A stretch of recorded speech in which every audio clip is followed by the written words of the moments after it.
Welcome back. KZN Health MEC Nomagugu Simelane has to give away half of her salary to a COVID-19 NGO. She also received a warning. This after a video went viral on social media showing her and some friends flouting COVID-19 regulations at a party. Premier Sihle Zikalala made the announcement earlier.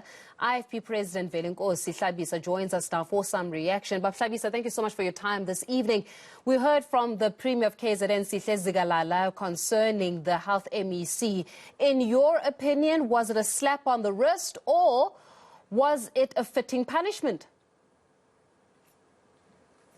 Good evening, Faith, as well as the viewers of eNCA channel.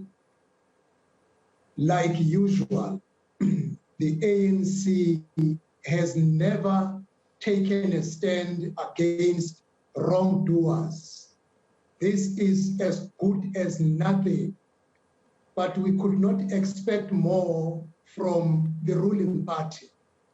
It is their behavior at a national level, at a provincial level. When a person has done something wrong, is either they change that person from one department to the other, or they give a punishment which is useless. The MEC for Health is the face of the government in the fight against the pandemic.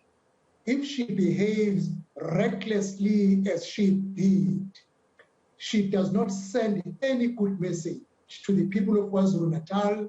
Whenever she says people must wear the mask, people must say she is joking because she does not wear the mask.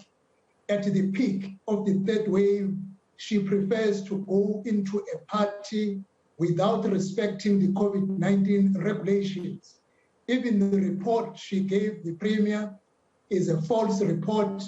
The Premier himself made himself ridiculous in accepting that report, because if you look at the visuals, you can see she was not eating, they were busy partying, and this is unacceptable.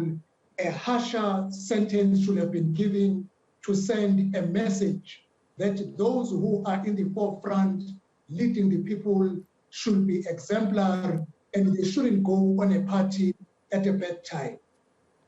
You know, when you're saying that she gave a false report to the Premier, have you conducted an independent investigation as the IFP or as opposition parties as to what was submitted? Because, you know, when it comes to any form of argument, Hlabisa, that there's your version, there's my version, and somewhere in between there's the truth. So have you guys tried to find the truth as the IFP, and what truth have you come up with so far? Faith, pictures and visuals do not lie. A person can say, I was busy eating, but the picture and the video will show a person dancing without a mask. You do not need to do an in-depth research or investigation. If you look at the visuals, they tell you the truth. The MEC preferred to tell lies to save her face, and telling lies is what the ruling party lives with. We have seen even at a national level, when the president was facing a similar case in one minister during the peak of the second wave, she went for a dinner to her friend, and she was given a very minor punishment with no deep message so that people can know.